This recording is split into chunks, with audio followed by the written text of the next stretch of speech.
തൃശൂർ അതിരപ്പള്ളിയിലെ അരയങ്കാപ്പ് വീരാങ്കുടി ആദിവാസി ഉന്നതി നിവാസികളുടെ പ്രശ്നങ്ങൾക്ക് പരിഹാരമാകുന്നു. 10 ദിവസത്തിനുള്ളിൽ അടിയന്തര ഉന്നതതല യോഗം ചേരുമെന്ന് പട്ടികജാതി പട്ടികവർഗ വകുപ്പ് മന്ത്രി കെ തുളസി വ്യക്തമാക്കി. അരയങ്കാപ്പ് വീരാങ്കുടി ഉന്നതികളിൽ നിന്ന് കോടശ്ശേരി പഞ്ചായത്തിലെ മാരാങ്കോട് കശുമാവിൻ തോട് സ്ഥലത്ത് ഷെഡ് വെച്ച് താമസിക്കുന്നവരെ സന്ദർശിക്കാനെത്തിയതായിരുന്നു മന്ത്രി.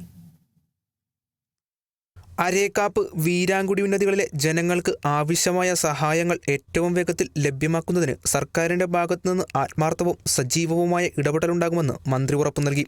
കേവലം പ്രഖ്യാപനങ്ങളിലും വാഗ്ദാനങ്ങളിലും ഒതുങ്ങാതെ ജനങ്ങൾക്ക് സഹായം കൃത്യമായി എത്തിക്കുക എന്നതാണ് ഈ സർക്കാരിൻ്റെ പ്രാഥമിക ലക്ഷ്യവും ഉത്തരവാദിത്വമെന്ന് മന്ത്രി വ്യക്തമാക്കി. ഈ വിഷയങ്ങളിൽ കൃത്യമായ അവലോകനങ്ങളും തുടർ നടപടികളും ഉണ്ടാകുമെന്ന് മന്ത്രി കൂട്ടിച്ചേർത്തു. അവിടെ വാസയോഗ്യമല്ല, വന്യമൃഗശല്യം കാരണം അവിടെ തീരെ താമസിക്കാൻ കഴിയില്ല എന്ന് പറഞ്ഞു. എന്തായിരുന്നാലും മുൻകാലങ്ങളിൽ അങ്ങനെ തട്ടിക്കളിച്ചതുപോലെ ഈ സർക്കാരിൻ്റെ ഭാഗത്തുനിന്ന് നിങ്ങളെ തട്ടിക്കളിക്കുന്ന ഒരു തരത്തിലുള്ള നടപടിയും ഉണ്ടാകില്ല. ജനങ്ങളുടെ പ്രയാസവും വേദനയും കാണുമ്പോൾ നമ്മൾ സുരക്ഷിതമായിട്ടുള്ള വീടിനകത്ത് കിടന്നാലും നമുക്ക് സമാധാനത്തോടു കൂടി കിടന്നുറങ്ങാൻ കഴിയില്ല. നമ്മളൊരു വീടിനകത്ത് ഇരുന്നാലും നമ്മുടെ മനസ്സിനെ വല്ലാതെ ബാധിക്കും.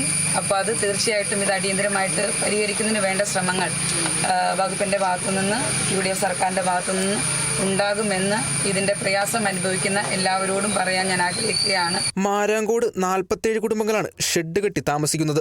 അരയക്കാപ്പ് ഉന്നതിയിൽ നിന്ന് 37 കുടുംബങ്ങളും വീരാങ്കുടി ഉന്നതിയിൽ നിന്ന് 10 കുടുംബങ്ങളുമാണ് മാരാങ്കോട് ഇപ്പോൾ താമസിക്കുന്നത്.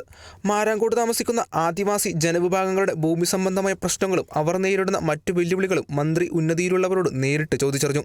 സനീഷ് കുമാർ ജോസഫ് MLA, വിവിധ ജനപ്രതിനിധികൾ, റവന്യൂ വന വകുപ്പ്, ട്രൈബൽ വകുപ്പ് ഉദ്യോഗസ്ഥരും മന്ത്രിയോടൊപ്പം ഉണ്ടായിരുന്നു. Kerala vision news, Thrissur.